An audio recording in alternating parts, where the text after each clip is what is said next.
గారు 11 సంవత్సరాలు పాలన పూర్తయిన సందర్భంన మదనపల్లి పట్టణంలో ఈ యొక్క మేధావుల సదస్సుకు విచ్చేసిన మదనపల్లి ఈ పరిసర ప్రాంతాల పుర ప్రజలు అందరికీ కూడా స్వాగతం సుస్వాగతం.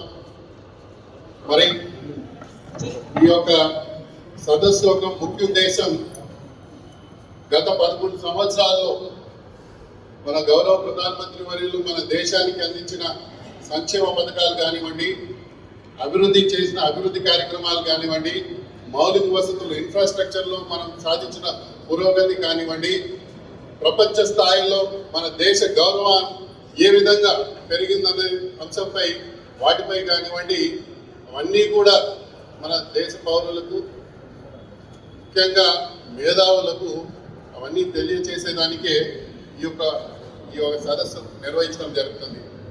ముఖ్యంగా సభా వేదికపై ఉన్న వారికి నేను ఇప్పుడే వారందరూ కూడా ఆహ్వానించడం జరిగింది. ఈ యొక్క కార్యక్రమానికి మన మధ్య ముగ్గురు వక్తలు వారు రావడం జరిగింది. ఈ యొక్క కార్యక్రమానికి ముఖ్య అతిథి ముఖ్య వక్త మన లంకా దినకర్ గారు మనకందరికీ సుపరిచితులే.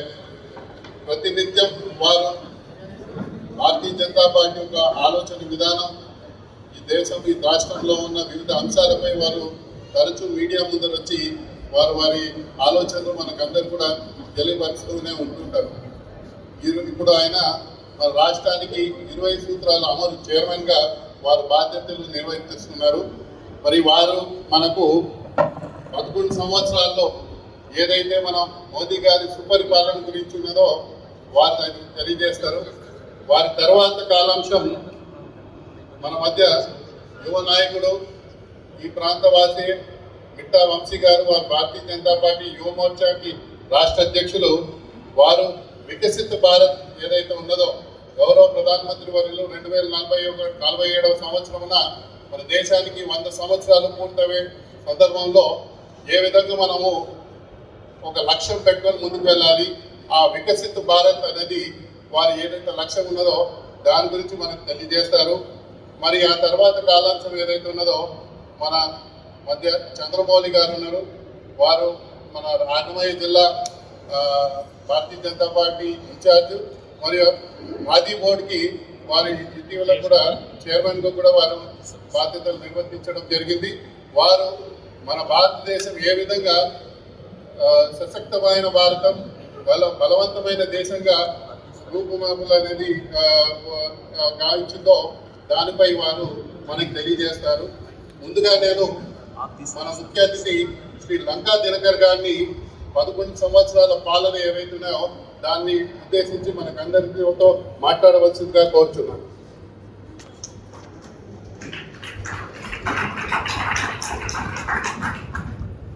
సభాయ నమః. వేదిక మీద ఈరోజు నాతో పాటు ఇక్కడ వక్తలుగా చేసినటువంటి రాష్ట్ర బీజేవైఎం అధ్యక్షుడు మిట్టా వంశీ గారు, అదేవిధంగా భారతీయ జనతా పార్టీ సీనియర్ నాయకులు పెద్దలు చంద్రమౌళి గారు, నల్లపల్లి శ్రీనివాస్ నరసింహారెడ్డి గారు, ఇతర ముఖ్య నాయకులందరూ కూడా హృదయపూర్వక నమస్కారాలు తెలియజేస్తూ, ఏదైతే 2014లో నాటి దేశ పరిస్థితులు మనందరికీ తెలుసు. ఆర్థికంగా, రాజకీయంగా, సామాజికంగా దేశాన్ని అంతకుముందు 10 సంవత్సరాలు కాంగ్రెస్ పార్టీ నేతృత్వంలో యూపీఏ ప్రభుత్వం ఏ విధంగా అట్టడుగు స్థాయికి అన్ని రంగాల్లో దిగదార్చిందో, అటువంటి సమయంలో ఒక పరీక్షా సమయంలో ప్రధానమంత్రి నరేంద్ర మోడీ వారు ఒక చుక్కాని లేని నావ ఎటు ప్రయాణం చేస్తుందో అర్థం కాని స్థితి ఉన్నప్పుడు ఒక చుక్కానిలాగా ఈ దేశానికి ప్రధానమంత్రిగా 2014లో వారు బాధ్యతలు స్వీకరించడం తెలిసిందే అందరికీ. అయితే గడిచిన 11 సంవత్సరాలు 2014 నుంచి 2019కి మొదటిసారి ప్రభుత్వం NDA-1, అలాగే 2019 నుంచి 24కి NDA-2, మూడోసారి హ్యాట్రిక్ గా 2024 ఎన్నికల తర్వాత 1 సంవత్సరం పూర్తి చేసుకుని మొత్తం 11 సంవత్సరాలు అప్రతిహతంగా ఒక అట్టడుగు స్థాయికి దేశాన్ని అన్ని రంగాల్లో దిగదార్చినటువంటి స్థితి నుంచి ఆ రోజు భారతదేశ ఆర్థిక వ్యవస్థ ప్రపంచంలో 11వ స్థానంలో ఉన్న పరిస్థితి నుంచి ఈరోజు 4వ స్థానానికి తీసుకురావటం, 4,20,000 కోట్లు, $4.2 ట్రిలియన్ ఎకానమీగా భారతదేశాన్ని రూపాంతరం చెందేటటువంటి విధంగా వారు చేసినటువంటి కార్యాచరణ ఏదైతే సబ్కా సాత్, సబ్కా వికాస్, సబ్కా ప్రయాస్ అనే అంత్యోదయ స్ఫూర్తితోటి ఏ అంశాలు ఏ సంవత్సరాల్లో క్రమానుగతంగా మొదటి 5 సంవత్సరాలు ఏం చేయాలి, తర్వాత 5 సంవత్సరాలు ఏం చేయాలి, ఇప్పుడు ఏం చేయాలి అనే ఒక ప్రాధాన్యతను ఆయన మదిలో కూర్చుకొని ఆ కూర్చున్నటువంటి అంశాన్ని మనందరికీ కూడా ఆయా కాలమాన పరిస్థితులకు అనుగుణంగా ఇవాళ సత్ఫలితాలు సాధించేటటువంటి విధంగా దేశాన్ని అక్రమంగా 2047 నాటికి వికసిత భారత్గా తీసుకెళ్లేటటువంటి విధంగా ప్రపంచం మొత్తం కూడా గడిచిన 11 సంవత్సరాల్లో ప్రతి దేశం అభివృద్ధి చెందిన దేశం కూడా ఆర్థికంగా వృద్ధి రేట్లో వెనుకబాటుతనాన్ని వారు ఫలితాలు వస్తున్నాక ఒక్క భారతదేశం ప్రపంచంలో అత్యధిక వృద్ధి రేటు నమోదు చేసింది. ఈ సంవత్సరం కూడా 6.8% వృద్ధి రేటు ప్రపంచంలో ఉన్నటువంటి అన్ని దేశాల్లో కూడా కన్నా కూడా అత్యధిక వృద్ధి రేటుని నమోదు చేసేటటువంటి విధంగా 2047 నాటికి వికసిత భారత్ అభివృద్ధి చెందినటువంటి దేశంగా విశ్వగురువుగా ఆయన ఒక ధ్యేయంతో తీసుకొని కార్యాచరణ తీసుకొని ముందుకు వెళ్తా ఉన్నారు.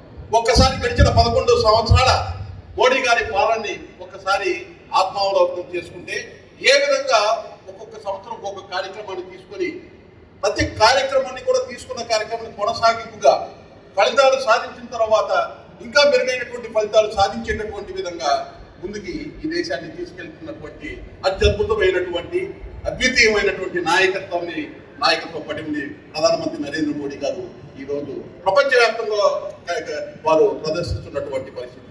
దేశ విదేశాల్లో ఉన్నటువంటి ఏదైతే అంతర్జాతీయ పాలసీ ఏదైతే ఉందో వివిధ దేశాలతో విదేశాంగ విధానానికి సంబంధించి 2014కి ముందు ఉన్నటువంటి పరిస్థితి ఈ రోజు 2025 ఈ రోజు భారతదేశం ప్రపంచవ్యాప్తంగా ఉన్నటువంటి పరపతిని ఒకసారి కనుక మనం గమనించినట్లయితే ఏ విధంగా మోడీ గారు తన యొక్క పాలన తీరుతోటి ప్రపంచంలో ఉన్నటువంటి పెద్ద పెద్ద దేశాల నాయకుల్ని కూడా తన కనసన్నులతోటి అందరితోటి కూడా సత్సంబంధాలతో భారతదేశాన్ని అభివృద్ధిలో మమేకం చేసేటటువంటి విధంగా ముందుకు తీసుకెళ్తున్నారు అనేటటువంటిది చాలా స్పష్టంగా కూడా మనకి అందరికీ కూడా కనపడేటటువంటి విషయం. ముందు ముఖ్యంగా మీరు ఒకసారి కనుక చూసినట్లయితే ఏదైతే 2014లో ఉన్న 11వ ర్యాంక్లో ఉన్నటువంటి ఆర్థిక వ్యవస్థని ఇవాళ 2025కి 11వ ర్యాంక్ నుంచి 4వ ర్యాంక్కి తీసుకెళ్లినటువంటి పరిస్థితి నుంచి రాబోయే 3 సంవత్సరాల్లో ప్రపంచంలో 3వ స్థానం అతిపెద్ద ఆర్థిక వ్యవస్థగా 2047 నాటికి విశ్వగురువుగా తీసుకునేటటువంటి కార్యాచరణ 2047 నాటికి $30 ట్రిలియన్ ఆర్థిక వ్యవస్థగా భారతదేశాన్ని తీసుకెళ్లేటటువంటి ధ్యేయంతో పనిచేస్తా ఉన్నారు. ప్రతి ఒక్క వ్యక్తి యొక్క తలసరి ఆదాయాన్ని $26,000 తీసుకెళ్లాలనేటటువంటి ఒక సంకల్పంతో కృషి చేస్తా ఉన్నారు. 2047 నాటికి ప్రతి ఒక్క భారతదేశంలో నివసించేటటువంటి ప్రతి పౌరుడికి కూడా తలసరి ఆదాయము అలాగే తలసరి జాతీయ ఉత్పత్తిలో కీలకమైనటువంటి సమ్మిళిత అభివృద్ధితోటి అన్ని రంగాల్లో ప్రతి ఒక్క వ్యక్తిని దానిలో మమేకం చేసేటటువంటి విధంగా కార్యక్రమాలు తీసుకొని వారు ముందుకెళ్తా ఉన్నారు. ఒక్కసారి కనుక మనం గమనించినట్లయితే ప్రపంచంలోనే అసలు డిజిటల్ లావాదేవీల్ని చేయాలంటే భారతదేశంలో చాలా తక్కువ మంది ఆసక్తి చూపెట్టేటటువంటి పరిస్థితి నుంచి ఈ రోజు ప్రపంచంలోనే అత్యధిక డిజిటల్ ట్రాన్సాక్షన్ చేసేటటువంటి దేశంగా ప్రపంచవ్యాప్తంగా జరిగేటటువంటి డిజిటల్ లావాదేవీలో 49% కేవలం ఒక్క భారతదేశం నుంచి వచ్చేటటువంటి విధంగా ఆయన తీసుకున్నటువంటి ఆర్థిక సంస్కరణల యొక్క మూల కారణం అని చెప్తున్నారు. ఆయన ఎప్పుడు చెప్తుంటాడు రిఫార్మ్, పెర్ఫార్మ్ అండ్ ట్రాన్స్ఫార్మ్.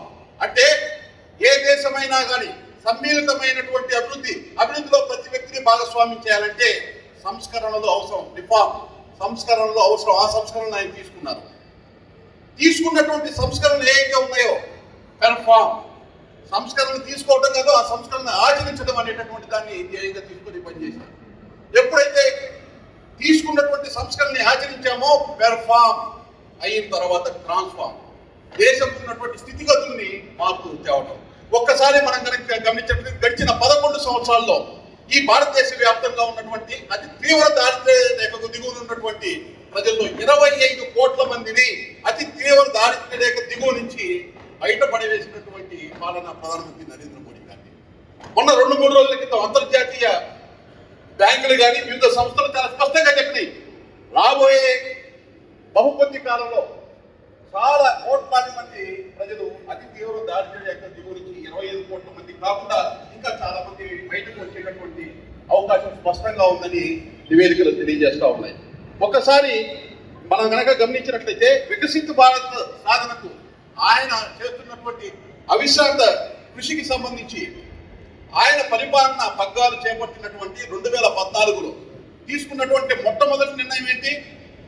మొట్టమొదటి నిర్ణయం అధికారంలోకి రాగానే ఎవరికైనా గుర్తుందా? స్వచ్ఛ భారత్. స్వచ్ఛ భారత్ తీసుకున్న సమయంలో ప్రతి ఒక్కరు కూడా ఆ రోజు ఉన్నటువంటి మహిళ యొక్క గౌరవం ఈ దేశంలో ఇనుడింపజేయాలి అని అంటే బహిరంగంగా ఏదైతే మల విసర్జన మూత్ర విసర్జన ఉందో దాని నుంచి చర్మగీతం పాడాలి అనేటటువంటి ఒక నిర్ణయం తీసుకుని చాలా సున్నితమైనటువంటి అంశం. చాలా మంది వివిధ ప్రతిపక్ష నాయకులు ఆ రోజు అన్నారు, ప్రధానమంత్రిని తీసుకుంది మరుగుదొడ్లు కట్టడానిక ప్రధానమంత్రిగా చేసుకుందని. ఈ రోజు ఒక్కసారి గమనించండి, ప్రతి ఒక్కరు కూడా ఈ దేశంలో ఉన్నటువంటి 5,76,000 గ్రామాల్లో 12 కోట్ల మరుగుదొడ్లని నిర్మించడం ద్వారా ఆంధ్రప్రదేశ్ లాంటి రాష్ట్రంలో 100% ODF. మీకు అందరికీ తెలుసు, 2014 ముందు గ్రామాల్లో పట్టణాల్లో ఉదయం పూట కానీ సాయంత్రం కానీ ఎంత హృదయ విదారకమైనటువంటి పరిస్థితి ఉంది. ఇవాళ ఆ పరిస్థితులు ఎక్కడైనా మచ్చుకైనా కనపడేటటువంటి స్థితి ఉంది. అంటే ఒక దార్శనికతతోటి ఆయన తీసుకున్నటువంటి కార్యాచరణ. ఈరోజు ఒకసారి మీరు గమనించినట్లయితే జన్ధన్ ఖాతాలు, జీరో బ్యాలెన్స్ తోటి జన్ధన్ ఖాతాలు ప్రారంభించారు. ODF అవ్వగానే జన్ధన్ ఖాతాలు ఆయన తీసుకున్నప్పుడు జీరో బ్యాలెన్స్ అకౌంట్ తోటి వచ్చేటటువంటి ఉపయోగం ఏంటి? దానికి సమాధానం 11 సంవత్సరాల తర్వాత భారతదేశ వ్యాప్తంగా 55 కోట్ల జన్ధన్ ఖాతాలు ఆధార్ మొబైల్ కనెక్టివిటీ చేయడం ద్వారా 44 లక్షల కోట్ల రూపాయల వివిధ పథకాలకు, సంక్షేమ పథకాలకు సంబంధించినటువంటి లబ్ధిదారులకి నేరుగా నగదు బదిలీ, వారి ఖాతాల్లో ఎటువంటి లీకేజ్ లేకుండా 3.5 లక్షల కోట్ల రూపాయల వరకు లీకేజ్ లేకుండా, లీకేజ్ కాకుండా ప్రజల సొమ్మును కాపాడి ప్రజల చేతిలో పెట్టినటువంటి దార్శనికుడు ప్రధానమంత్రి నరేంద్ర మోడీ గారు. అదేవిధంగా PM ఆవాస్ యోజన, పేదవాడికి నివాసించడానికి, పేదవాడు గౌరవప్రదంగా జీవించడానికి ఇళ్ళు, పక్కా ఇళ్ళు అనేటటువంటి అవసరం అనేటటువంటి ఉద్దేశంతో ఆ రోజు ప్రారంభిస్తే ఈ 11 సంవత్సరాల్లో ఇప్పటికీ 4,10,00,000 గృహాలు PMAY గ్రామీణ కింద కానీ PMAY అర్బన్ కింద కానీ పూర్తి చేయడం జరిగింది. ఈ యొక్క ఫలాలు ఒక ఆంధ్రప్రదేశ్లో మీరు చూసుకున్నట్లయితే 25 లక్షల గృహాలు PM ఆవాస్ యోజన అర్బన్ కింద కానీ గ్రామీణ కింద కానీ ఒక ఆంధ్రప్రదేశ్కి ఇస్తే 2019-24 మధ్య ఆ గృహాన్ని పూర్తి చేయడంలో నిలుపుతున్న వల్ల కేవలం 8,75,000 నుంచి 9 లక్షల గృహాలు మాత్రమే పూర్తి అవడం, మిగతా గృహాలు ఇప్పుడు ఉన్నటువంటి WNZ సర్కార్ సారథ్యంలో ప్రధానమంత్రి నరేంద్ర మోడీ గారి యొక్క సహకారంతో పూర్తయ్యేటటువంటి పరిస్థితి. ఒక్కసారి గమనించండి, ఎవరైతే అర్హులైనటువంటి వారే గ్యాస్ సిలిండర్స్ ని లబ్ధిదారులు ఎవరైతే ఉన్నారో ఉచితంగా ఇస్తాము, మిగతా మీరు వెనక్కి ఇవ్వండి అంటే లక్షలాది మంది, కోట్లాది మంది అనర్హతగా ఉన్న ఒక్క మోడీ గారి మాట మీద వెనక్కి ఇవ్వటము, ఉజ్వల పథకం కింద ఎవరైతే అర్హులైనటువంటి వారికి దాదాపు 3 నుంచి 4 కోట్ల మంది మధ్యలో ఉన్నటువంటి పేదలకి ఇవాళ ప్రతి నెల కూడా ఉచిత గ్యాస్ సిలిండర్ ఇచ్చేటటువంటి పరిస్థితి. 55 కోట్ల LED బల్బుల్ని దేశవ్యాప్తంగా ప్రధానమంత్రి నరేంద్ర మోడీ గారు ప్రధానమంత్రి అయిన తర్వాత 55 కోట్ల LED బల్బులు ఇస్తే వాటి వల్ల గ్రామీణ ప్రాంతాల్లో, పట్టణ ప్రాంతాల్లో వాళ్ళ వెలుగులు గతంలో 7 గంటలు 8 గంటలు దాటిన తర్వాత గ్రామాల్లో కాదు పట్టణాల్లో కూడా కొంత చీకటిగా ఉండేటటువంటి పరిస్థితి. సమర్థవంతంగా విద్యుత్తుని వినియోగించుకుంటూ ఒకవైపు వెలుతురు ప్రజలకి అందించేటటువంటి కార్యక్రమం తీసుకున్నారు. అమృత్ 1 2016లో తీసుకున్నారు. పట్టణాల్లో ఉండేటటువంటి ప్రతి మున్సిపాలిటీకి సురక్షిత త్రాగునీరు ప్రజలకు ఇవ్వాలి, అక్కడ ఉండేటువంటి మౌలిక సదుపాయాలు కల్పించాలని కేంద్ర ప్రభుత్వం, రాష్ట్ర ప్రభుత్వం, స్థానిక సంస్థల ప్రభుత్వాలతో కలిసి భాగస్వామ్యంతో తీసుకున్నటువంటి అద్భుతమైనటువంటి కార్యక్రమం. 100 పట్టణాలని స్మార్ట్ సిటీస్ కింద దేశవ్యాప్తంగా 7,300 ప్రాజెక్టులు 1,50,000 కోట్ల ఇప్పుడు వరకు ఖర్చు చేసి 100 స్మార్ట్ సిటీలని డెవలప్ చేసేటటువంటి పరిస్థితి. అందులో 4 మన ఆంధ్రప్రదేశ్, విశాఖపట్నం, కాకినాడ, అమరావతి, తిరుపతి. ఆ విధంగా ఒక్కొక్క కార్యక్రమాన్ని తీసుకుంటూ 2014-19 మీరు ఒకసారి గమనించినట్లయితే ఆయన తీసుకున్న కార్యక్రమాలు ఎవరికైతే అట్టడుగున పేద ప్రజలు ఎవరైతే ఉన్నారో వారి గౌరవాన్ని నిలిపేటటువంటి విధంగా తీసుకున్న కార్యక్రమాలు మీరు ఒకసారి చూడండి. 2019 ఎన్నికలు వచ్చే సమయము రెండోసారి గెలిచిన మధ్యలో 2019-20 మధ్యన ప్రపంచవ్యాప్తంగా ఉన్నటువంటి ఆర్థిక వ్యవస్థలు మొత్తం కూడా కూడగలుగుతున్నటువంటి సమయంలో, ఆ ప్రభావం భారతదేశం మీద కూడా పడినటువంటి సమయంలో automobile industries, textile industries, non banking finance companies కి సంబంధించి గందరగోళమైనటువంటి పరిస్థితులు ఉంటే ఆ రోజు సంస్కరణలు తీసుకుని వాటన్నింటినీ కాపాడినటువంటి పరిస్థితి.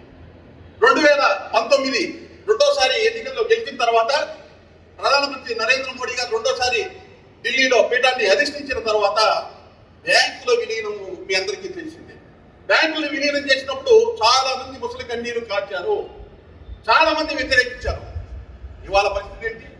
ఆ రోజు ఉన్నటువంటి 2014లో అధికారం వచ్చేటప్పటికి భారతదేశంలో ఉన్నటువంటి ఎన్పిఏలు ఎన్ని లక్షల కోట్ల రూపాయలు, గతంలో ఉన్నటువంటి యూపీఏ ప్రభుత్వం 10 సంవత్సరాలు ఇచ్చినటువంటి రుణాలు నిరంతర ఆస్తులై నిరంతర రుణాలయ్యి అవి పెను భారంగా బ్యాంకుల లాభాల మీద పడితే ఆయన తీసుకున్నటువంటి సంస్కరణ నేపథ్యంలో భాగంగా ఇవాళ ఆ బ్యాంకులన్నీ కూడా నిరంతర ఆస్తులు తగ్గించుకుంటూ ఆదాయ మార్గాల ముందుకు దూసుకెళ్తున్నటువంటి పరిస్థితి.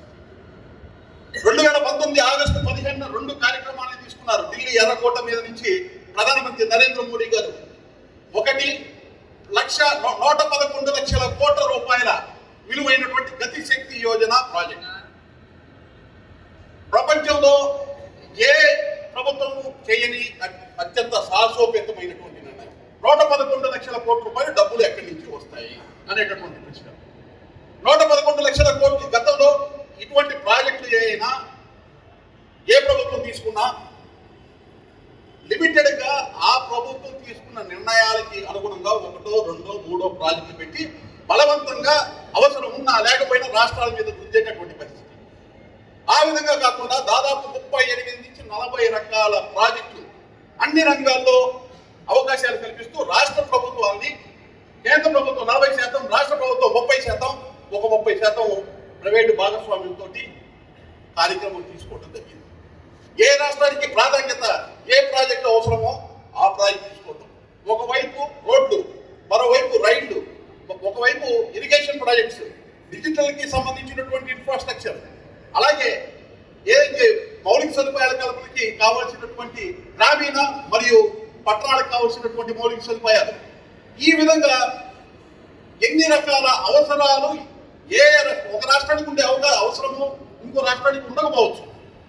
బలవంతంగా స్కీమ్స్ ని ప్రాజెక్ట్ ఉద్దకుండా ఏ రాష్ట్రానికి ప్రాధాన్యత ఏది కావాలో దాన్ని సెలెక్ట్ చేసుకోమన్నటువంటి ఘనత ప్రధానమంత్రి నరేంద్ర మోడీ.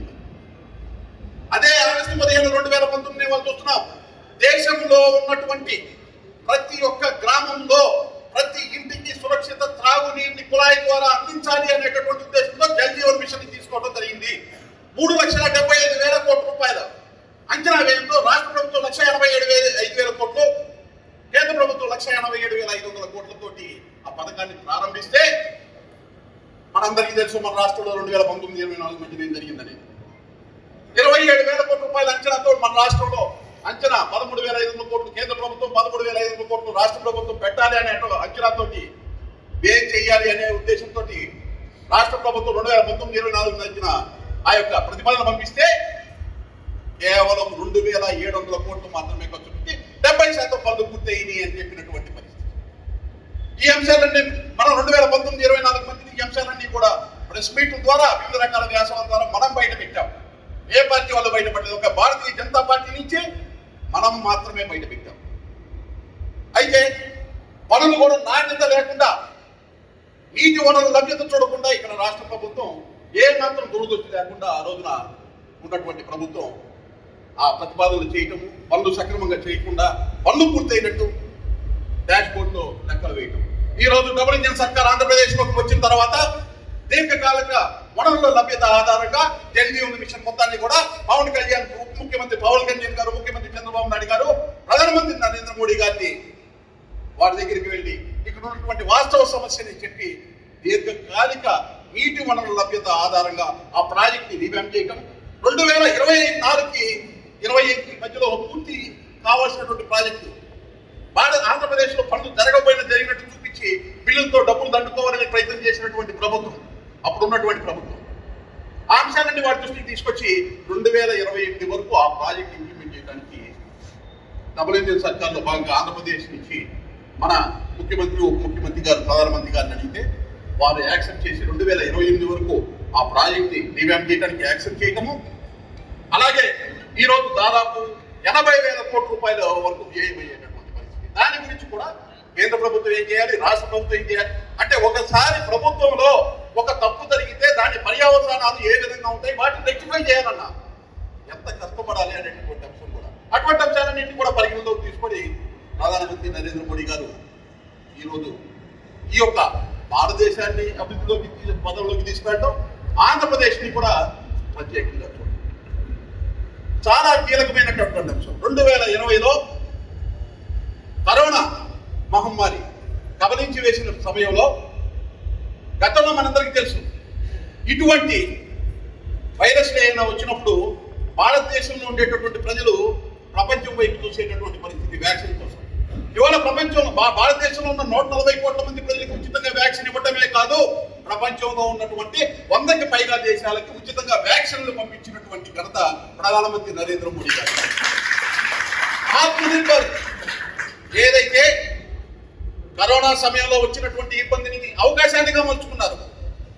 2019లో ప్రకటించినటువంటి గతిశక్తి యోజన ప్రాజెక్టు 111 లక్షల కోట్ల ప్రాజెక్టుని పట్టాలెక్కించారు. ఆత్మనిర్భర్ వ్యాక్సినేషన్ ఏదైతే ఉందో దాన్ని ద్వారా ప్రపంచం మొత్తానికి కూడా భారతదేశ శక్తిని ఆయన చూపించగలిగారు.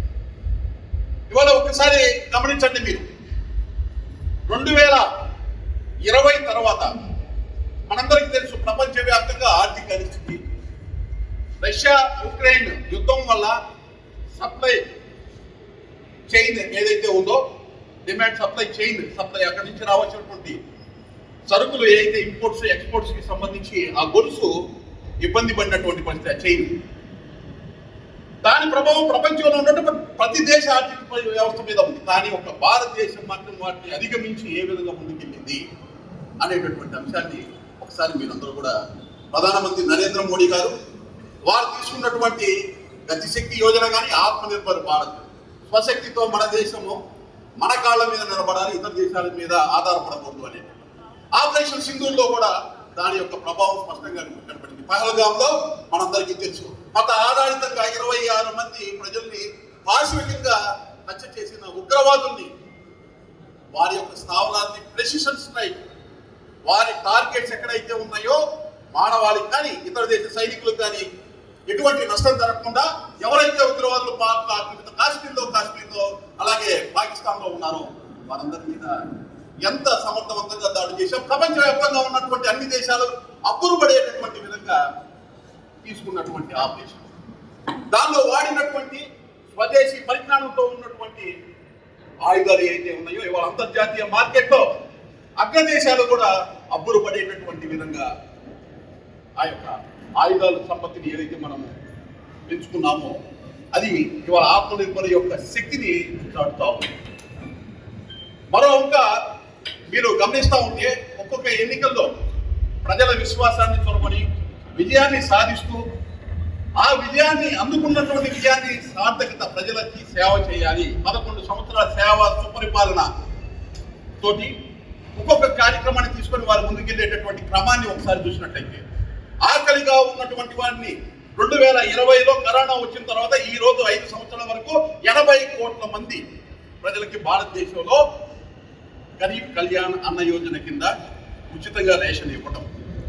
ఆంధ్రప్రదేశ్లో 2,70,00,000 మందికి దాని నుంచి లబ్ధి అందడం ఒకసారి మీరందరూ కూడా గమనించాల్సినటువంటి అవసరం. ఒకవైపు రేషన్ ఇస్తూనే మరొక వైపు ప్రజల యొక్క ఆరోగ్యాన్ని కాపాడాలి, ఆయుష్మాన్ భారత్ తీసుకున్నారు. దాదాపు ఒక 70 కోట్ల కార్డుల వరకు ఈరోజు జనరేట్ చేసి ప్రజలందరికీ కూడా అందుబాటులోకి 5 లక్షల రూపాయల వరకు బీమా ఇవ్వడం, 70 సంవత్సరాలు దాటినటువంటి వృద్ధులకి ఆదాయ పరిమితితో సంబంధం లేకుండా ప్రతి ఒక్కరికి కూడా ఆయుష్మాన్ భారత్ కార్డు ఇచ్చి వారి ఆరోగ్యాన్ని కాపాడటం. రైతుల్ని మీరందరికీ తెలుసు, దేశంలో ఉన్న 11 కోట్ల రైతు కుటుంబాలకి మీ అందరికీ తెలుసు పిఎం కిసాన్ సమ్మాన్ నిధి కింద 6,000 రూపాయల వరకు ఇవ్వడం. ఆంధ్రప్రదేశ్లో 45 లక్షల మంది రైతులు దాని కింద లాభం. యూరియా సబ్సిడీ బ్యాగ్కి 2,000 రూపాయల లెక్కన లక్షలాది మెట్రిక్ టన్నులు గత 5 సంవత్సరాల నుంచి ఆంధ్రప్రదేశ్కి, 11 సంవత్సరాల నుంచి లెక్క తీస్తే సింహభాగం భారతదేశ బడ్జెట్లో 10% పైగా యూరియా సబ్సిడీ ఒక ఆంధ్రప్రదేశ్కి వస్తున్నటువంటి పరిస్థితి. ఫసల్ బీమా యోజన నష్టపోయినటువంటి రైతులకి నష్టపూర్తి కలిగిన ఫసల్ బీమా యోజన ఇవ్వడం. అయితే 2023-24లో దురదృష్టం ఆంధ్రప్రదేశ్లో ఉన్నటువంటి నాటి ప్రభుత్వం ఫసల్ బీమా యోజనకి సంబంధించినటువంటి ప్రీమియాన్ని మేమే కడతామని కట్టకపోవడం వల్ల రైతులకు ఆ కాలంలో నష్టం జరిగింది. ఇవాళ డబుల్ ఇంజిన్ సర్కార్లో అటువంటి ఇబ్బందులు లేకుండా ఏ విధంగా ముందుకు వెళ్ళేటటువంటి పరిస్థితి. అలాగే హార్టికల్చర్, ముఖ్యంగా ఈ మదనపల్లి లాంటి ప్రాంతాల్లో కృషి సంచయ్ యోజన ద్వారా 1 డ్రాప్ మోర్ క్రాప్ అనేటటువంటి సబ్సిడీ విధానంతో అవసరమైనటువంటి యాంత్రిక పనిముట్లు ప్రధానమంత్రి నరేంద్ర మోడీ గారు రైతుల కోసం ఇవ్వడం. ఇలా ఒక్కొక్క కార్యక్రమాన్ని చెప్పుకుంటా పోతే తల్లి గర్భంలో ఉండేటటువంటి బిడ్డ దగ్గర నుంచి, ఆ తల్లి పోషణ దగ్గర నుంచి 6 సంవత్సరాల ఆ పిల్లవాడికి వచ్చే వరకు బలవర్ధకమైన పౌష్టికాహారాన్ని కేంద్ర ప్రభుత్వం సహాయం చేయడం ద్వారా పిఎం పోషణ ద్వారా అందుతా ఉంది. తల్లి గర్భంలో నుంచి 6 సంవత్సరాలు అయిన తర్వాత ఆ పిల్లవాడు అంగన్వాడీ స్కూల్లోకి వెళ్ళడానికి ఉచితంగా అంగన్వాడీ స్కూల్, ఆ తర్వాత సర్వశిక్ష అభియాన్ ద్వారా ఆ పిల్లవాడి చదువు, ఆ చదువుతో పాటు ఆ పిల్లవాడికి మధ్యాహ్నం పూట భోజనము, అదేవిధంగా స్కూల్ యూనిఫామ్, బ్యాగ్, షూస్, టై. ఇక్కడ 2019-24 మధ్యలో చూసాం కేంద్ర ప్రభుత్వం నుంచి సర్వశిక్ష అభియాన్ నుంచి వచ్చే వీటికి కూడా వాళ్ళ బొమ్మలు వేసేసుకున్నటువంటి పరిస్థితి. అవన్నీ కూడా ప్రధానమంత్రి నరేంద్ర మోడీ గారి నేతృత్వంలో కేంద్ర ప్రభుత్వం నుంచి వస్తున్నటువంటి నిధులు. పుట్టిన దగ్గర నుంచి, పుట్టబోయే దగ్గర నుంచి, పుట్టిన దగ్గర నుంచి చదువు దాకా, తర్వాత ఆ కుటుంబం గౌరవంగా జీవించడానికి అవసరమైన ఇల్లు పిఎం ఆవాస్ యోజన ద్వారా, ఇల్లు కట్టుకున్నటువంటి ఇల్లుకి సురక్షితమైన త్రాగునీరు జల్ జీవన్ మిషన్ ద్వారా, అమృత ద్వారా, వాళ్ళు బతకడానికి కావాల్సిన ఆహారము ఏదైతే నేషనల్ ఫుడ్ సెక్యూరిటీ యాక్ట్, అలాగే గరీబ్ కళ్యాణ అన్న యోజన ద్వారా, వారి ఆరోగ్యాన్ని కాపాడటం కోసం పిఎం ఆయుష్మాన్ భారత్ ద్వారా, వారికి ఉద్యోగ ఉపాధి అవకాశాల కల్పన కోసం. మీ అందరికీ తెలుసు వీధి వ్యాపారులకి పిఎం స్వానిధి కార్యక్రమాన్ని తీసుకోవడం. 10,000 మొదటి దఫా, 2వ దఫా 20,000, 3వ దఫా 50,000. చూసేవాళ్ళు 10,000, 20,000, 50,000 అనేటటువంటి అమౌంట్ చాలా చిన్నదిగా మీరు అనుకోవచ్చు. ఊర్లలో మార్కెట్ల దగ్గర రోజువారీ వ్యాపారాలు చేసుకునేవారు ఉదయం 1,000 రూపాయలు తీసుకొని సాయంత్రం 1,200, 1,300 రూపాయలు ఇచ్చేటటువంటి పరిస్థితి. ఉదయం 700 రూపాయలు ఇచ్చి తీసుకొని సాయంత్రం 1,000 రూపాయలు ఇచ్చేటటువంటి పరిస్థితి. అటువంటి వారికి ఎంత ఆలంబనగా నిలిచేటటువంటి కార్యక్రమం ఒకసారి మీరు గమనించుకోండి. దాదాపు ఒక 18,000 మంది వరకు ఈ యొక్క అన్నమయ్య జిల్లాలో అన్ని అసెంబ్లీ కాన్స్టిట్యూన్సీలో కలిపి పట్టణాల్లో ఆ పథకం అమలవుతుంది. 18 రకాల చేతి వృత్తుల వారికి పిఎం విశ్వకర్మ కార్యక్రమం నైపుణ్య శిక్షణ ఇచ్చి వారికి కావాల్సిన పనిముట్లు 15,000 వరకు రూపాయల విలువైనటువంటి పనిముట్లు ఇచ్చి వారికి సబ్సిడీ మీద రుణాలు ఇవ్వడం. అదేవిధంగా ఎవరైతే ముద్రా లోన్స్, దేశంలో దాదాపు ఇచ్చినటువంటి ముద్రా లోన్స్ మొత్తంలో కూడా ఒక 10 నుంచి 12% ఒక్క ఆంధ్రప్రదేశ్లోనే ఇవ్వడం జరుగుతూ ఉంది. ఆంధ్రప్రదేశ్లో ఉండేటటువంటి ప్రజలకి ఆ యొక్క రుణాలు, ముద్రా రుణాన్ని ఇస్తున్నటువంటి పరిస్థితి స్పష్టంగా ఉంది. వాటితో పాటు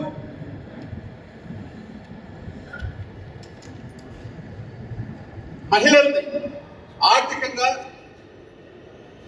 ఉన్నత స్థానానికి తీసుకువెళ్ళాలి, పేద మహిళలు లఖపతి దీదీ కార్యక్రమాన్ని తీసుకుని నారీ శక్తిని చాటేటటువంటి క్రమం ప్రధానమంత్రి నరేంద్ర మోడీ గారు ఈ 11 సంవత్సరాల్లో తీసుకున్నటువంటి అత్యంత కీలకమైనటువంటి కార్యాచరణ. మహిళలకి సంబంధించి లఖపతి దీదీ అదేవిధంగా ముందు ఓడిఎఫ్, పిఎం ఆవాస్ యోజన కింద కట్టించినటువంటి మొత్తం 4 కోట్ల గృహాల్లో 75% గృహాలు మహిళల పేరు మీద రిజిస్ట్రేషన్ చేయడం జరిగింది. అదేవిధంగా 1/3 రిజర్వేషన్ ని చట్టసభలో కల్పించాలి అనేటటువంటి చట్టాన్ని చేసి రాబోయే కాలంలో రాబోయే ఎన్నికల్లో ఆ యొక్క రిజర్వేషన్ ని అమలు చేసేటటువంటి పరిస్థితి. అదేవిధంగా స్వయం సహాయక గ్రూపుల్లో దేశం మొత్తం మీద కూడా 3 కోట్ల మందిని లఖపతి దీదీలుగా ఐడెంటిఫై చేయడం జరిగింది. మొదటి 1 కోటి మంది ఐడెంటిఫై 2024 అయితే అందులో 25 లక్షల నుంచి 30 లక్షల మంది ఒక్క ఆంధ్రప్రదేశ్ నుంచి రిప్రజెంట్ చేస్తున్నారు.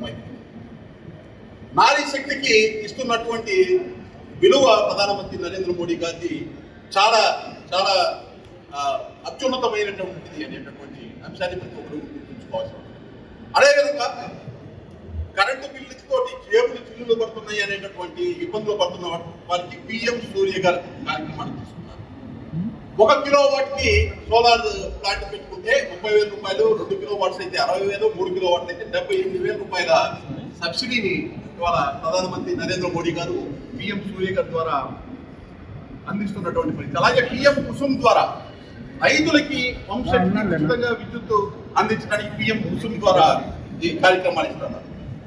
ఈ విధంగా వివిధ రకాల సంక్షేమ కార్యక్రమాలు అన్ని వర్గాల వారు కడుపు తల్లి గర్భంలో ఉండేటటువంటి పిల్లవాడి దగ్గర నుంచి వారు జీవించే జీవనంలో ప్రతి సందర్భంలో అవసరమైనటువంటి అన్ని రకాల అవసరాన్ని వివిధ రకాల సంక్షేమ పథకాల ద్వారా ఆయన ప్రజల్ని ఆదుకునేటటువంటి కార్యక్రమం ఈ 11 సంవత్సరాలు చేస్తూ, మరొక వైపు సంక్షేమం ఒకటే కాదు, ప్రభుత్వం అంటే అభివృద్ధి కూడా అత్యంత కీలకమని నమ్మినటువంటి వ్యక్తిగా జాతీయ రహదారులు ఒక్కసారి మీరు 2014 వరకు 1947 నుంచి 45,000 కిలోమీటర్ల జాతీయ రహదారులు ఇస్తే ఈ 11 సంవత్సరాల్లో 90,000 కిలోమీటర్ల వరకు జాతీయ రహదారులు ఇస్తారు. ఆంధ్రప్రదేశ్లో 2014 ముందు 4,170 కిలోమీటర్ల జాతీయ రహదారులు ఉంటే ఇప్పుడు 8,500 కిలోమీటర్ల జాతీయ రహదారులు, ఇంకొక 3,000 కిలోమీటర్ల పైచీలకు జాతీయ రహదారుల నిర్మాణంలో ఉన్నటువంటి పరిస్థితి ఆంధ్రప్రదేశ్లో. వాటి విలువ అక్షరాల 76,000 కోట్ల రూపాయలు. అలాగే రైల్వేకి సంబంధించి ఒక్కసారి మీరు రైల్వేని కనుక గమనించినట్లయితే 2014లో 116,765 కిలోమీటర్ల రైల్వే ట్రాక్స్ ఉంటే ఇప్పుడు 11 సంవత్సరాలు పూర్తయ్యేటప్పటికి ఆ 116,000 135,000 కిలోమీటర్లకి పెంచడం జరిగింది. దీంతో పాటు ఒక్కసారి మీరు కనుక గమనించినట్లయితే భారతదేశ వ్యాప్తంగా కూడా వివిధ రకాల రైల్వే స్టేషన్లు 1,275 railway station Amrit Bharat scheme కింద ఆధునీకరణ చేయడం జరుగుతూ ఉంది. ఆంధ్రప్రదేశ్లో కూడా దాదాపు 73 రైల్వే స్టేషన్లు ఆధునీకరణ జరుగుతూ ఉంది. ఈ మధ్యనే ఒక 10-15 రోజుల క్రితం 103 రైల్వే స్టేషన్స్ ని ఇనాగ్రేట్ కూడా చేయడం జరిగింది, వాటిని పూర్తి చేసినటువంటి వాటి. అలాగే రైల్వే బడ్జెట్ ని ఒకసారి చూసినట్లయితే 2009-14 మధ్య సగటున ఒక సంవత్సరానికి 690 కోట్లు ఆంధ్రప్రదేశ్కి ఇచ్చేటటువంటి పరిస్థితి. ఈ రోజు 2025 నాటికి 9,000 కోట్ల రూపాయలు. ఎక్కడ 690 కోట్లు, ఎక్కడ 9,000 కోట్లు. ఒక్కసారి మీరు గమనించినట్లయితే ఆంధ్రప్రదేశ్లో ఒకవైపు విమానాశ్రయాలు, మరోవైపు ఓడలు, నౌకాశ్రయాలు, పారిశ్రామిక కార్మికులతో రికార్డు వేగంతో ఈ యొక్క అభివృద్ధి కార్యక్రమాలన్నీ కూడా తీసుకుంటున్నారు. అలాగే గ్రీన్ అండ్ రెన్యూవల్ ఎనర్జీ, ఏదైతే మనందరికీ తెలుసు పర్యావరణ హితం కోసం గ్రీన్ అండ్ రెన్యూవల్ ఎనర్జీని తీసుకున్నారు. దేశం మొత్తం మీద కూడా వారు 2030 నాటికి 500 గిగావాట్ల గ్రీన్ ఎనర్జీని ప్రొడ్యూస్ చేయాలని టార్గెట్ గా పెట్టుకుంటే ఒక ఆంధ్రప్రదేశ్ 72 గిగావాట్లు ఆ లక్ష్యంలో భాగస్వామ్యం అవుతాం. కేంద్ర ప్రభుత్వం ఇస్తున్నటువంటి సహాయ సహకారం ఆ విధంగా ఉంది. అలాగే పర్యాటక రంగానికి సంబంధించి దేవాలయాలకి సంబంధించినటువంటి ప్రసాద్ స్కీమ్ కానీ, వివిధ రకాల ప్రాంతాల్లో ఉన్నటువంటి పర్యాటక కేంద్రాలు అభివృద్ధి చేయడానికి, స్వదేశీ దర్శనకి సంబంధించి కానీ, అలాగే సెకి అనేటటువంటి స్కీమ్స్ కింద కానీ 100,000 కోట్ల రూపాయలు ఆంధ్రప్రదేశ్కి కేంద్ర ప్రభుత్వం నుంచి నిధులు వరదై పారుతున్నటువంటి పరిస్థితి. అలాగే రాష్ట్రానికి ప్రత్యేకంగా చూసినట్లయితే మన రాష్ట్రానికి సంబంధించి రాజధాని అమరావతి నిర్మాణానికి గతంలో 2,500 కోట్లు ఇచ్చిన దానికి అదనంగా మరొక 15,000 కోట్లు ఇప్పుడు ఇవ్వడం మరొక 11,000 కోట్లు హట్కో రుణాన్ని ఇవ్వటము, ఒక 3,000 కోట్లు అమరావతికి రైల్వే లైన్ని ఇవ్వటము, అదేవిధంగా అమరావతిని స్మార్ట్ సిటీగా డిక్లేర్ చేయటం, అమరావతికి ఔటర్ రింగ్ రోడ్డు కోసం 25,000 కోట్ల రూపాయల విలువైనటువంటి నిధులు ఇవ్వటము, హెరిటేజ్ సిటీగా అమరావతిని డిక్లేర్ చేయటం. అదే మొత్తం అమరావతికి తీసుకెళ్లి పెడుతున్నారా అనేటటువంటి ప్రశ్నకి ఆస్కారం లేకుండా ఉత్తరాంధ్రలో విశాఖపట్నం కేంద్రంగా 9 జిల్లాలని మొత్తాన్ని కూడా కలుపుతూ విశాఖపట్నాన్ని ఒక ఆర్థిక రాజధానిగా, పారిశ్రామిక హబ్గా తీర్చిదిద్దడానికి $120 బిలియన్ ఆర్థిక వ్యవస్థని ఒక్క విశాఖపట్నం నుంచి ఉత్తరాంధ్రానికి ఆంధ్రప్రదేశ్కి వచ్చేటటువంటి విధంగా కార్యక్రమం తీసుకున్నారు. స్వర్ణాంధ్ర 2047 వికసిత భారత్లో భాగస్వామ్యం అయ్యేటటువంటి విధంగా ప్రధానమంత్రి ఏదైతే సంకల్పం వికసిత భారత్ చాటారో దానిలో భాగస్వామ్యం అయ్యేటటువంటి విధంగా ఆంధ్రప్రదేశ్ కూడా స్వర్ణాంధ్ర సాధన దిశగా అడుగులు వేస్తాం.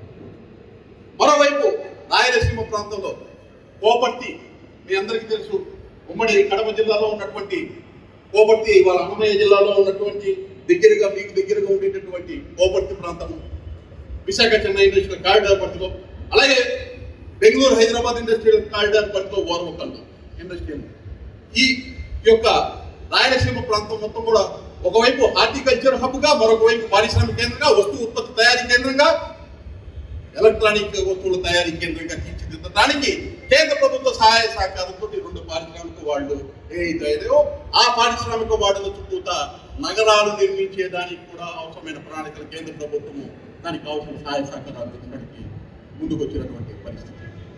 ఒక్కసారి మీరందరూ గమనించినట్లయితే ఆంధ్రప్రదేశ్లో ఉన్నటువంటి మధ్య ఆంధ్రప్రదేశ్, అమరావతి దగ్గర నుంచి నెల్లూరు, పశ్చిమ గోదావరి, నెల్లూరు దగ్గర కూడా రామాయపట్నం పోర్టు తీసుకున్నాం, పూర్తిగా వస్తుంది. అక్కడ సోలార్ ప్లాంట్ దాదాపు 25,000 కోట్లతో అక్కడ పెట్టేటటువంటి పరిస్థితి. అదేవిధంగా రామాయపట్నం దగ్గర 96,000 కోట్ల విలువైనటువంటి PPCL ఫ్యాక్టరీ వస్తుంది. అంటే సమగ్రమైనటువంటి అభివృద్ధి, వికేంద్రీకరణ, అభివృద్ధి, అన్ని ప్రాంతాల అభివృద్ధి ధ్యేయంగా ప్రధానమంత్రి నరేంద్ర మోడీ గారు ఆంధ్రప్రదేశ్కి సహాయ సహకారాలు అందిస్తున్నారు. ఇవాళ ఉన్నటువంటి డబుల్ ఇంజిన్ సర్కార్ కేవలం ఒక ప్రాంతానికో ఒక సమూహానికో మాత్రమే కాకుండా యావత్ ఆంధ్రప్రదేశ్ మొత్తం కూడా సమ్మిళిత అభివృద్ధి సాధించేటటువంటి విధంగా, యువతకు ఉద్యోగ ఉపాధి అవకాశాలు వచ్చేటటువంటి విధంగా కార్యక్రమం తీసుకొని ముందుకు వెళ్తున్నటువంటి పరిస్థితి. అదేవిధంగా విశాఖపట్నంలో ఉక్కు పరిశ్రమ ఏదైతే ఉందో దాన్ని ఆదుకోవడానికి 12,500 కోట్లు ఇవ్వడం.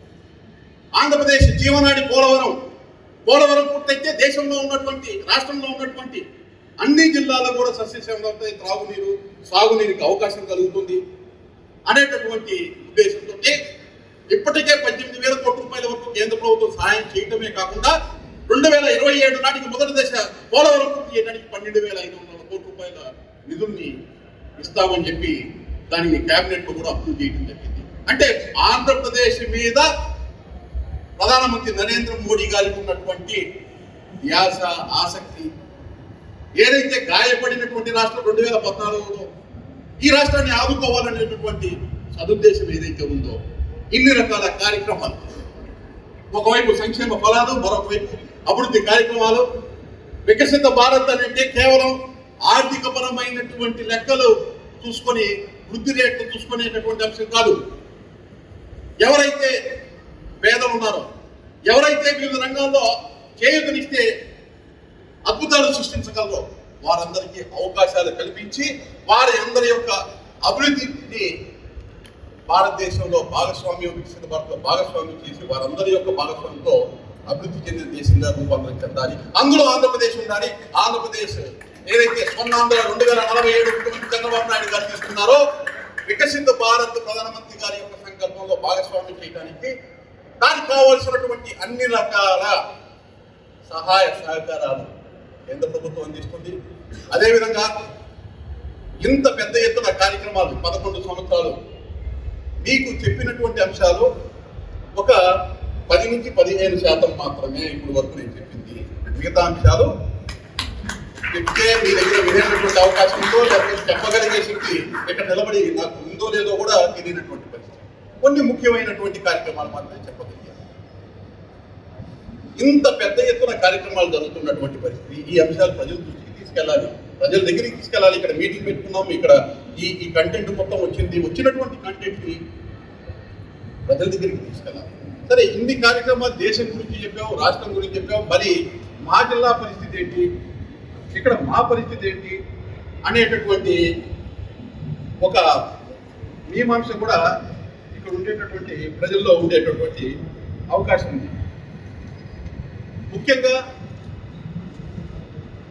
ఇక్కడ భారతమాల ఫేజ్ 2లో తీసుకున్నటువంటి ప్రాజెక్ట్ తిరుపతి దగ్గర నుంచి ఇప్పుడు కన్స్ట్రక్ట్ అవుతున్నటువంటి జాతీయ రహదారి, దాన్ని పూర్తి చేసేటటువంటి పరిస్థితి. అలాగే కృష్ణపట్నం పోర్టు వరకు కూడా 136 కిలోమీటర్ల వరకు ఆ రోడ్డు రైల్వే లైన్ అది పూర్తయినటువంటి పరిస్థితి.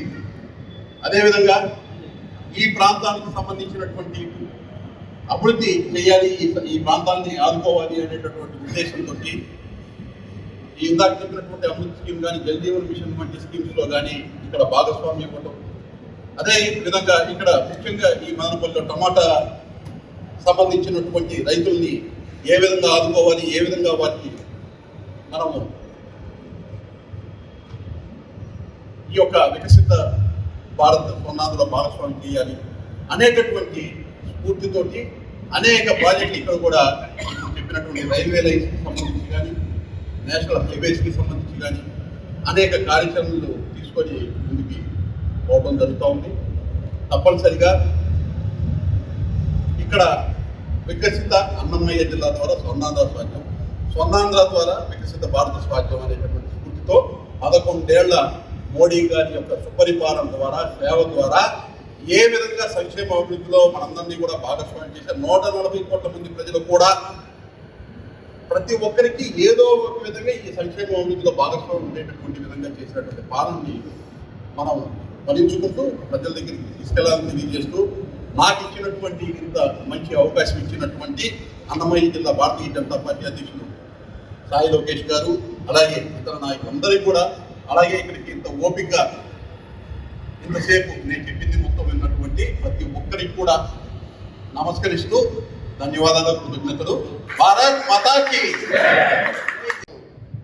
మిత్రులారా, మీరందరూ గమనించారు వారు చెప్పిన దాంట్లో గత 11 సంవత్సరాల్లో ప్రపంచ స్థాయిలో మన దేశం 11వ స్థానం ఉంటే ఏ విధంగా ఈరోజు 4వ స్థానం వచ్చిందంటే, ఒక దేశ ప్రధాని ఇన్ని విధాలుగా ఒక మల్టీ డైమెన్షనల్ పర్స్పెక్టివ్తో అన్ని రంగాలకి, అన్ని వర్గాలకి, అన్ని వర్ణాలకి, అన్ని ప్రాంతాలకి ఏవైతే వారు అభివృద్ధి సంక్షేమ ఫలాలు అందించడం ద్వారా, అది అందించడమే కాకుండా ఆయన కింది స్థాయిలో కూడా అది చేరే విధంగా వారు అంత ప్రయాసం చేస్తే, ఇప్పుడు దాదాపు ఒక అరగంట వారు మా మిత్రులు మాట్లాడితే అది 10% అంట.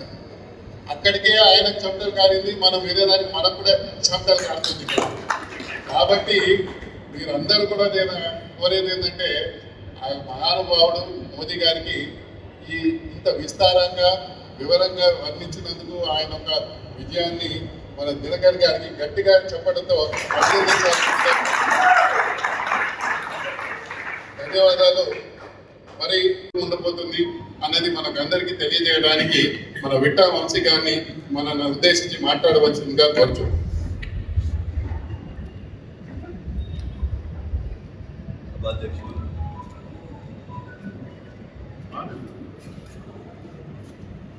భారత్ మాతాకి ఒకటే బాగా చెప్పారు. మనం ఎంత లగ్జరీగా ఈ అవకాశం వచ్చిందంటే, ఇదే భారత్ మాతాకి జై చెప్పాలంటే కుటుంబాలని వదిలేసి, ప్రాణాలపైన ఆశ వదిలేసి, దేశ సరిహద్దుల్లో మనం ఈరోజు ఇక్కడ సురక్షితంగా ఇట్లాంటి ప్రాంతాల్లో ఏ భయం లేకుండా, బాంబు దాడులు లేకుండా, ఉగ్రవాద దాడులు లేకుండా ఉండడం కోసం, మన కోసం వాళ్ళ కుటుంబాలని త్యాగం చేసి ఏదైతే దేశ సరిహద్దుల్లో మన జవాన్లు మంచు ఉన్నటువంటి స్థావరాల్లో కూడా పనిచేస్తూ అంత కష్టంలో వాళ్ళు భారత్ మాతకి జై చెప్తున్నారంటే, ఇక్కడ మనం ఇంత లగ్జరీగా, ఇంత ఆహ్లాదకరమైన పరిస్థితుల్లో ఏసీ లేదనుకుంటా ఫ్యాన్లు వేసుకొని ఇంత మంచి పరిస్థితుల్లో భారత్ మాతకి జై చెప్పే అవకాశం వచ్చిందంటే దేవుడు మనకి ఇచ్చిన అదృష్టం. కాబట్టి ఒక్కసారి 2 చేతులు ఉన్న వాళ్ళందరూ కూడా అందరూ వేదిక పైన ఉన్నవాళ్ళు, వేదిక ముందర ఉన్నవాళ్ళు, వేదిక పక్కన ఉన్నవాళ్ళు 2 చేతులు పిడికిలు బిగించి ఒక్కసారిగా చెప్పండి, భారత్ మాతా కీ, భారత్ మాతా కీ, భారత్ మాతా కీ. ఈ సమావేశం యొక్క సభాధ్యక్షులు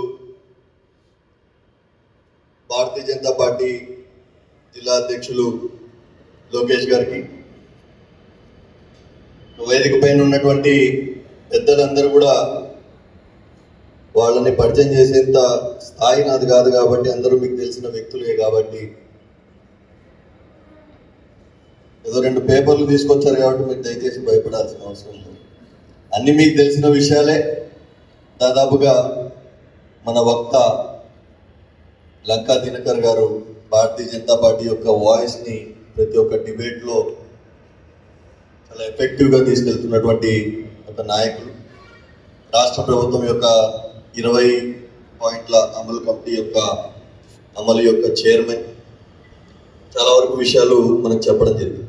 అయితే కొన్ని ముఖ్యమైన విషయాలు నేను చెప్పదలుచుకున్నాను. చాలామంది నరేంద్ర మోడీ గారిని చూస్తూనే ఉంటారు. గత 3-4 సంవత్సరాల నుంచి వికసిత భారత్, వికసిత భారత్, వికసిత భారత్ అని. నరేంద్ర మోడీ గారు ఈ మధ్య ముఖ్యమంత్రిగా ఎన్నికైనటువంటి మన చంద్రబాబు నాయుడు గారు, ప్రతి ఒక్కరు కూడా ఇప్పుడు మాట్లాడిన వక్త దగ్గర నుంచి ప్రతి ఒక్కరు వికసిత భారత్, వికసిత భారత్, వికసిత భారత్ అని చెప్తారు.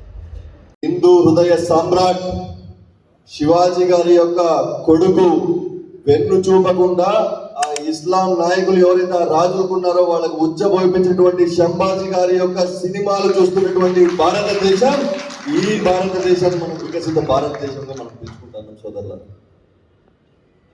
అట్లానే చూస్తే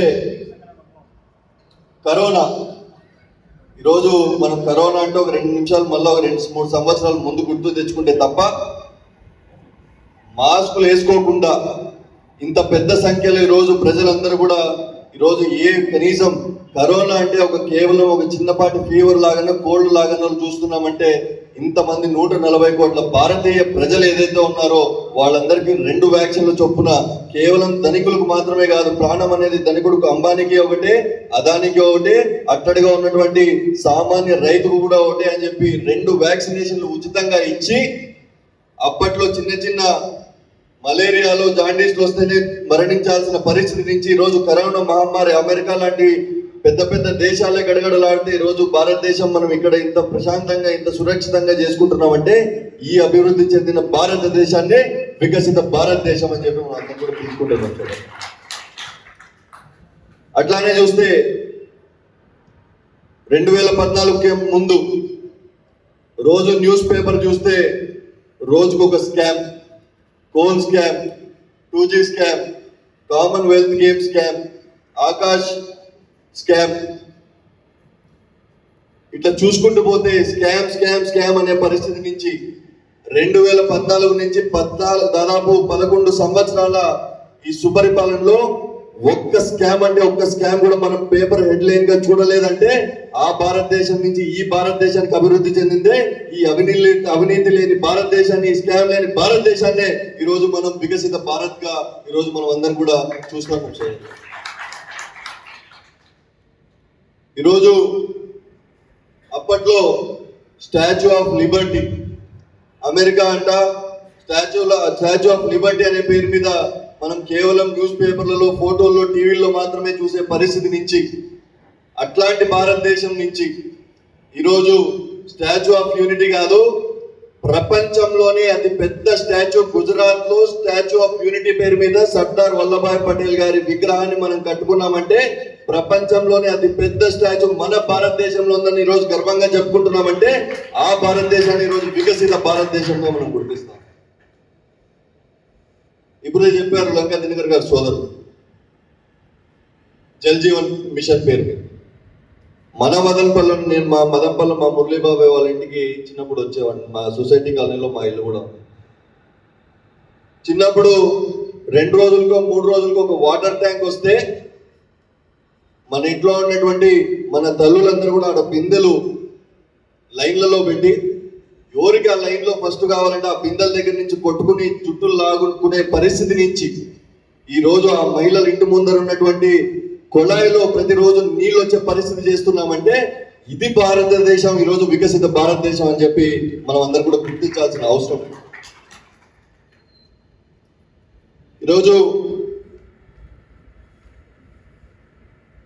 ట్రైన్ మనం ఎప్పుడైనా తిరుపతి కానీ ఇక్కడి నుంచి ఏదైనా ట్రైన్ 2014 కంటే ముందు ఆ ట్రైన్లలో పోవాలంటే ఆ ట్రైన్లలో ఉన్నటువంటి మరుగుదొడ్ల నుంచి వచ్చే ఆ దుర్వాసన తట్టుకోలేక మూతికి ముక్కుకి కర్చీఫులు కట్టుకొని ఆ రైల్వేలో ప్రయాణం చేసే పరిస్థితి నుంచి ఈ రోజు తళతళలాడే వందే భారత్ ఏవైతే వెళ్తున్నాయో ఆ వందే భారత్ నడుస్తున్న భారతదేశాన్నే మనం ఈరోజు వికసిత భారతదేశంగా ఈరోజు మనం అందరూ కూడా గుర్తించాల్సిన అవసరం ఉంది.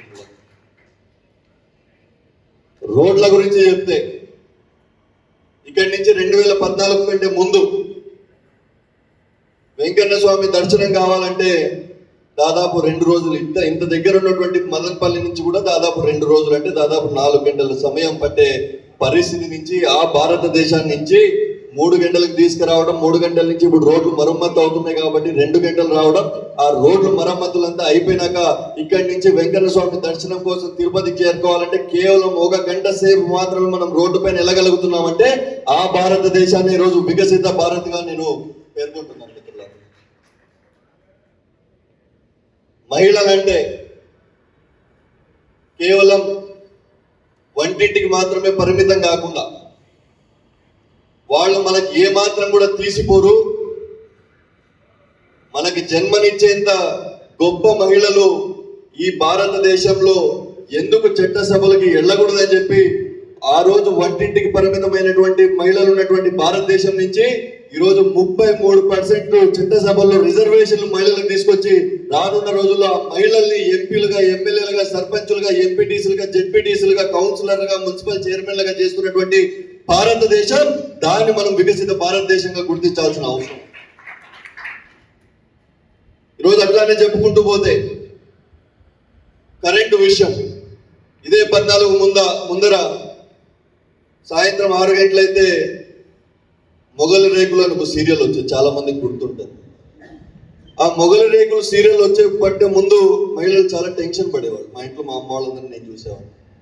ఏంద్రా టెన్షన్ అంటే కరెంట్ ఈ రోజు ఉంటుందా పోతుందా అని చెప్పి. కరెంటు పోతే టీవీ పోతుంది కాబట్టి ఆ రోజు సీరియల్ పోతుంది, ఆ రోజు సీరియల్ పోతే ప్రపంచం అంతా కూడా ఏదో జరిగిపోయినట్టు ఉంటుంది కాబట్టి ఆ భారతదేశం నుంచి ఈరోజు గంట కాదు కదా, నిమిషం కాదు కదా, 1 సెకండ్ కూడా కరెంటు తీని భారతదేశం, దీన్ని మనం వికసిత భారతదేశంగా మనం గుర్తించుకోవాల్సిన అవసరం ఉంది.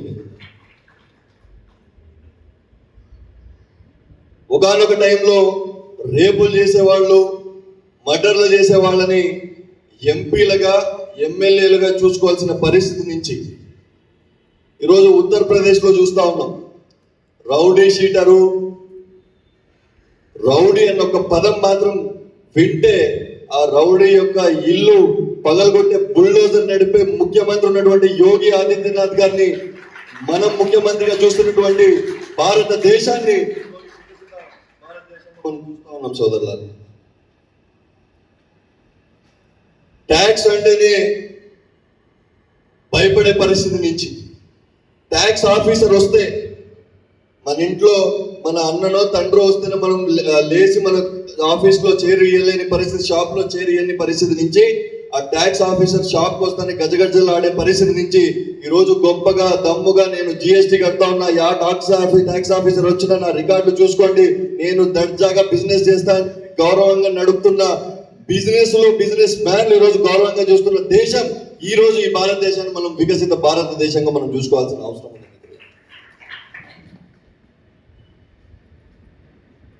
పాకిస్తాన్ ముంబైలో, హైదరాబాద్లో, లుంబిని పార్క్, గోకుల్ చాట్స్ దగ్గర దాడులు చేస్తే ఆనాటి ప్రధాని, ఆ భారతదేశం యొక్క ప్రధాని కేవలం 2 నిమిషాల పాటు మౌనం వహించి చేతులు దులుపుకుంటున్న పరిస్థితి నుంచి ఈరోజు పహల్గాం కానీ, ఊరి కానీ ఇతరత్ర దాడులు జరిగితే మనం బార్డర్లో కాదు కదా, ఆ పాకిస్తాన్ దేశంలోకి చొచ్చుకొని పోయి అక్కడ ఉన్నటువంటి పాకిస్తాన్ కుక్కలు ఈరోజు ఏదైతే చంపుతున్నామో, చెడువులు అనుకుంటున్నామో, ఈ దేశాన్ని, భారతదేశాన్ని వికసిత భారతదేశంగా ఈరోజు మనం చూస్తా ఉన్నాం సోదరులు. అదే దేశం, అదే సైన్యం, అదే ప్రజలు, అదే సైంటిస్టులు. కానీ అప్పటి రానటువంటి విజయాలు మనం చూస్తా ఉన్నాం. చంద్రయాన్ పేరు మీద దక్షిణ ధ్రువం పైన మనం, అక్కడ ఉన్నటువంటి చంద్రుడి పైన మనం కాలు మోపుతా ఉన్నాం. ప్రపంచంలోనే మొట్టమొదటి దేశంగా కరోనా వ్యాక్సిన్ కేవలం కోవాక్సిన్ అనే పేరు మీద కేవలం భారతదేశం కోసమే కాదు, ప్రపంచ దేశాలకు కూడా పంపించిన పరిస్థితి. కానీ డాక్టర్లు వాళ్ళే, సైంటిస్టులు వాళ్ళే, సైన్యం వాళ్ళే, పోలీసులు వాళ్ళే, ప్రజలు వాళ్ళే. కానీ ఒకడు మారాడు ఈ భారతదేశం. ఎవరతను? ఎవరు? ఆ నరేంద్ర మోడీ. ఆగస్టు 15 వస్తే ఎర్రకోట పైన బుల్లెట్ ప్రూఫ్ గ్లాసుల నుంచి మాట్లాడే ప్రధాని ఉన్నటువంటి ఆ భారతదేశం నుంచే ఈరోజు బుల్లెట్ ప్రూఫ్ కాదు కదా నా భారతదేశంలో నాకెందుకు బుల్లెట్ ప్రూఫ్ గ్లాస్ అని చెప్పి దమ్ము రొమ్మించుకొని ఈరోజు ఆగస్టు 15 ఎర్రకోట పైన నుంచి ఏదైతే ప్రసంగం చేస్తున్నాడో ఆ ప్రధాని కలిగినటువంటి దేశం ఈరోజు వికసిత భారతదేశం అని చెప్పి నేను కొనియాడతాను. అదే నరేంద్ర మోడీ గారు ఇట్లా చెప్పుకుంటూ పోతే ఇప్పుడే దినకర్ గారు చెప్పినట్టు 11 నిమిషాలు 11 గంటలు కాదు 11 సంవత్సరాల గురించి చెప్పాలంటే 11 రోజులైనా కూడా సరిపోదు. ఇంత చేస్తున్నటువంటి నరేంద్ర మోడీ గారి, ఆయన నాయకత్వం వహిస్తున్నటువంటి కేంద్ర ప్రభుత్వాన్ని, ఆ కేంద్ర ప్రభుత్వం నడుపుతున్నటువంటి ఎన్డీఏ భాగస్వామ్యమైనటువంటి ఇక్కడ ఉన్నటువంటి తెలుగుదేశం పార్టీ, జనసేన పార్టీ మన కోసం ఇంత చేస్తూ ఉంటే మనం ఏం చేయాలి? మీరు ఏం చేయనక్కర్లేదు. మీ పనులు, మీ వ్యాపారాలు, మీ ఉద్యోగాలు ఏమి కూడా వదులుకోవాల్సిన అవసరం లేదు. కేవలం 5 సంవత్సరాలకి ఒక్కసారి వచ్చే ఎలక్షన్లలో ఏదైతే ఆ ఎలక్షన్ బూత్కి వెళ్ళినప్పుడు మీ 5 సంవత్సరాలు జరిగినటువంటి అభివృద్ధిని, ఈ వికసిత భారతదేశాన్ని ఏదైతే ఉందో ఆ వికసిత భారతదేశాన్ని ఒక్కసారి తలుచుకొని మీరు ఓటేసే ముందు ఒక్కసారి ఓటేస్తే చాలు. మిగతాదంతా నరేంద్ర మోడీ గారు, చంద్రబాబు నాయుడు గారు, పవన్ కళ్యాణ్ గారు చూసుకోవడానికి సిద్ధంగా